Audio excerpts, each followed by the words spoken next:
Think your life is hard? You wouldn't last a single day in medieval times. Modern comforts have made us soft, and what medieval people dealt with daily would shock you to your core. Let's talk about medieval food, the stuff that would have you running back to the 21st century faster than you can say McDonald's. First off, forget everything you've seen in movies about grand feasts with giant turkey legs. For regular folks, meals were bland, boring, and often dangerous. Most people ate a diet that was about as exciting as watching paint dry. Peasants lived mainly on something called pottage, basically a sad, watery soup made from whatever vegetables they could grow, cooked in the same pot for days. It was the medieval version of Mom's mystery stew, except instead of hiding vegetables, it was hiding weevils in dirt. Bread was the main food for almost everyone, but it wasn't the fluffy sliced stuff we enjoy today. Medieval bread was dense, dark, and often filled with all sorts of unwanted extras. The flour used was typically ground between stone wheels that would chip off into the mix. People back then had stronger teeth, not from good genes, but from constantly chewing on what was basically rock-filled dough. Here's a terrifying fact. Much of the bread contained ergot, a fungus that grows on rye. Ergot poisoning caused hallucinations, burning sensations, and sometimes death. Some historians believe ergot poisoning may have contributed to witch hunt hysteria, because entire towns would start hallucinating at once. Imagine thinking your neighbor is a witch, when really your baker just needed to clean his equipment. Meat was a luxury for most people. When they did get it, it was often borderline rotten because there was no refrigeration. To mask the taste of spoiling meat, they used heavy spices if you could afford them. Otherwise, you just held your nose and hoped for the best. Most water sources were contaminated with human waste and other nasty stuff. Instead, everyone, including kids, drank beer or ale. Not the strong stuff we have today, but a weaker version that was safer than water because the brewing process killed germs. One study found that the average medieval peasant consumed about 8 pints of ale per day. Children as young as 5 regularly drank ale with every meal. Medieval kids didn't need fake IDs to drink. They needed them to get water. Fish was another common food, but usually preserved by drying or salting, since fresh fish spoiled quickly. People living by the coast might get fresh fish, but for inland dwellers, fish arrived days or weeks old. The smell alone would knock you out. For the average person, going to the bathroom meant using a chamber pot, basically just a bowl or bucket kept under the bed. Once filled, you'd either empty it yourself or wait for someone to collect it. Where did they empty it? Usually right out the window and into the street below. The medieval version of "look out below" wasn't about falling objects, but falling feces. The common practice in towns was to simply shout "Gardy Lou" before tossing waste from upper windows. This warning came from the French phrase "garde à l'eau," meaning watch out for the water. Of course, by water, they meant something far less pleasant. This practice was so common that in some medieval cities, the rule was that waste could only be thrown from windows after 10 at night. If you were lucky enough to visit a castle, you might encounter something called a garderobe, essentially a hole in a stone seat that dropped waste straight down the castle wall. In Dover Castle, archaeologists found a garderobe that dropped waste nearly 70 feet. Kings and queens might have had thrones, but their toilets were just holes with the draft. For those who couldn't wait to get home to their chamber pot, the options were grim. Public areas often had designated spots where people would relieve themselves, creating what we'd now call open sewers. In London, there were places called common privies, built over rivers, but these were few and far between. The job of collecting and disposing of human waste fell to workers with the unfortunate title of gong farmers. These brave souls would collect waste from cesspits and take it outside the city walls. They could only work at night, and the smell clung to them so badly they weren't allowed in public gathering places. Despite the awful conditions, gong farmers were actually paid quite well, about 4 times what an ordinary laborer made. The smell of medieval cities was legendary. The River Thames in London was so polluted with waste that it was described as a monster of stink. Forget those romantic notions of being a valiant knight or a fair maiden in a castle. In medieval times, most people worked backbreaking jobs from sunrise to sunset, with barely enough pay to survive. Most people were peasant farmers who worked the land owned by nobles. Their daily routine: wake up at dawn, work until dusk, collapse into bed, repeat until death. A typical farmer plowed fields using wooden tools pulled by oxen, planted seeds by hand, and harvested crops with basic sickles. During harvest season, peasants worked 16-hour days in the baking sun. Records from medieval England show that a typical farm worker would burn over 4,000 calories daily just from physical labor. Medieval farmers didn't need gym memberships. They just needed to survive. For those not farming, trades and crafts offered alternative careers, though these came with their own hardships. Blacksmiths spent their days in smoke-filled forges, breathing in toxic fumes and risking burns and eye injuries. Tanners, who turned animal hides into leather, worked with urine and toxic chemicals that turned their skin yellow and gave them horrible smells that followed them everywhere. Want to become a skilled tradesperson? Better start young. Apprenticeships typically began at age 7, when children would be sent to live with a master craftsman. These young apprentices worked 6 or 7 days a week for up to 14 years before they could become journeymen. Medieval career counselors had a pretty simple job selection flowchart. Can you lift heavy things? If yes, farmer. If no, early death. Some jobs were designed specifically for the poor and desperate. Link boys were children who carried torches to light the way for wealthy people at night. A day laborer in medieval England might earn 1 or 2 pennies per day, just enough to buy about 2 loaves of bread. Getting paid minimum wage wasn't a concept. The concept was minimum you need, so you don't die before finishing your work. With such physically demanding work and poor nutrition, your body would wear out quickly. Disease was everywhere.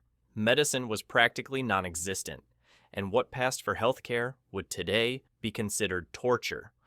Medieval WebMD had just one diagnosis for everything. You're probably going to die. A simple cold or flu that we treat with rest and over-the-counter medicine could be a death sentence.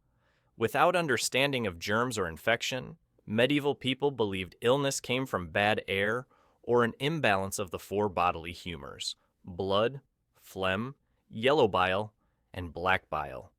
Got a fever? Time for bloodletting. This involved cutting open a vein and draining blood into a bowl. Leeches were another popular treatment. These blood-sucking parasites were applied to the skin to draw out bad blood. One medical text recommended using 70 leeches at once for certain conditions. The mortality rate from disease was staggering. About 30% of children died before age 5, and the average life expectancy was between 30 and 40 years. The bubonic plague killed roughly 50% of Europe's population in the mid-14th century. Dental problems were particularly awful. With no proper toothbrushes or understanding of dental hygiene, tooth decay was common. Medieval dentists didn't need appointments. They just waited until someone was screaming loud enough to be heard through town. Even the medicines that were available were often deadly. Mercury was prescribed for everything from skin conditions to syphilis. Their prescription drugs didn't need warning labels about side effects. The side effect was always might kill you faster than the disease. The worst part? Many diseases spread because of poor understanding of hygiene. Their idea of hand sanitizer was wiping their palms on their already filthy clothes, which is like trying to clean a muddy shoe with a dirty sock. Even if you somehow survived all these medieval medical treatments, your troubles were far from over. Life in the Middle Ages found plenty of other ways to make each day a challenge. Justice. In medieval times wasn't just blind, it was downright cruel. unfair, and often completely random. The legal system operated on principles that would make modern lawyers scream in horror. First off, laws varied wildly from one town to the next. What was perfectly legal in one village could get you thrown in a dungeon just 5 miles away. There were no standardized legal codes, and most common people had no idea what was actually against the law until they were accused of breaking it. Medieval Miranda rights consisted of, you have the right to be punished, you have the right to beg for mercy. Good luck with that. The punishment rarely fit the crime. Minor offenses, like stealing food when you were starving, could result in having a hand chopped off. In medieval England, over 200 different crimes carried the death penalty, including cutting down a tree in the king's forest or stealing property worth more than 12 pence. Trials were nothing like our modern court system. If you were accused of a crime, proving your innocence often involved trial by ordeal. One common method was making the accused carry a red-hot iron bar for 9 feet. If your burns healed cleanly within 3 days, you were innocent. If they became infected, which was almost guaranteed without modern medicine, you were guilty. Another popular method was trial by water. The accused was tied up and thrown into a river or lake. If you sank, you were innocent. If you floated, you were guilty and executed. The logic, water, being pure, would reject the guilty. This created a literal no-win situation for the accused. For those found guilty, execution methods were designed to be as public and terrifying as possible. Hanging was actually one of the more merciful methods. Drawing and quartering, where the condemned was dragged through streets by horses, hanged until nearly dead, disemboweled while still alive, beheaded, and then cut into 4 pieces, was reserved for the worst crimes like treason. Public executions were community events, often drawing huge crowds who brought food and drinks as if attending a festival. Medieval entertainment options were limited. You could watch someone being executed or stay home and stare at your wall. Most people chose the execution. Nobles rarely faced the same justice system as commoners. If a noble was accused of a crime, they could often demand trial by combat and hire a professional fighter to represent them. Rich criminals could also pay blood money to victims' families to avoid punishment. Meanwhile, poor people accused of crimes had virtually no defense options. What about jails? Medieval prisons weren't meant for long-term punishment. They were holding cells until your actual punishment could be carried out. These dungeons were dark, overcrowded pits where prisoners were often chained to walls or floors. No food was provided by the state. Prisoners relied on family members to bring meals, or they simply starved. Torture was a standard part of the legal process, used not just for punishment, but to extract confessions. Devices like the rack, which stretched limbs until joints dislocated, the Iron Maiden, or a coffin-like container lined with spikes, and thumb screws, which crushed fingers, were used to get confessions, true or false. Most people confessed to anything just to end the torture, which usually led to execution anyway. The medieval justice system's motto might as well have been, confess or suffer, then suffer anyway. Public humiliation was a common punishment for minor offenses. The ducking stool was used mainly for women accused of gossiping or arguing with their husbands. They would be strapped to a chair and repeatedly dunked underwater. Medieval law enforcement was equally primitive. There were no professional police. Towns hired night watchmen, who were often elderly men considered too old for regular work. Their main duty was to raise the alarm if they spotted a crime or fire. Medieval cops didn't read you your rights. They just shouted, "Stop, thief!" and hoped someone in the crowd would stick out a leg to trip you. Even if you were innocent, simply being accused of a crime could ruin your life. Medieval warfare was nothing like what you see in movies. Forget glorious battles with shining knights charging across open fields. Real medieval combat was chaotic, brutal, and almost certainly fatal for the average person. Wars happened constantly. During the 100 Years' War between England and France, fighting dragged on from 1337 to 1453. That's 116 years of on and off conflict. The average medieval person would experience multiple wars during their lifetime, unlike today, where many people live their entire lives without seeing combat firsthand. Let's talk about armor. Only the wealthiest knights could afford full plate armor, which cost roughly the equivalent of a modern sports car. A complete set of plate armor represented about 2 to 3 years' worth of income for a skilled craftsman. Most soldiers wore padded cloth garments called gambesons, perhaps with a few metal plates sewn on, if they were lucky. Knights in shining armor were the medieval version of people with expensive sports cars, rare, showing off, and probably compensating for something. What about weapons? Swords were expensive and primarily used by knights and nobility. Common soldiers used spears, axes, or agricultural tools modified for fighting. The most feared medieval weapon was actually the longbow, which could pierce most armor at close range. English longbowmen trained from childhood, developing deformed skeletons from the physical stress of drawing 200-pound bows thousands of times. Medieval battles were incredibly lethal. At the Battle of Towton in 1461, roughly 28,000 men died in a single day, about 1% of England's entire male population. Many froze to death in the snowstorm that accompanied the battle before they ever saw combat. Battle wounds were almost always fatal due to infection, even if they weren't immediately life-threatening. For peasants, the worst part of war wasn't even the battles. It was what armies did between fights. Medieval armies lived off the land, meaning they took whatever food and supplies they needed from local villages. This often involved burning crops, killing livestock, and destroying homes. Soldiers from both sides would ransack communities, leaving civilians to starve.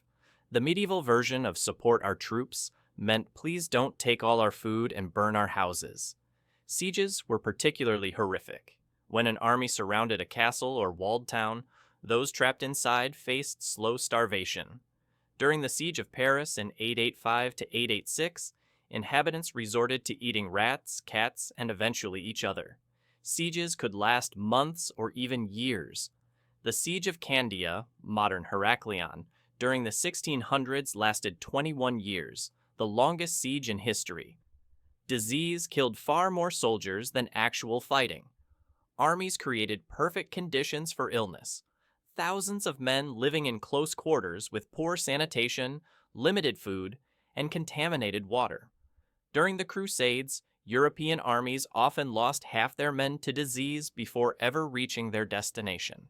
Medieval army medics had two treatments: rub some dirt on it for minor wounds, and prepare to meet your maker for everything else.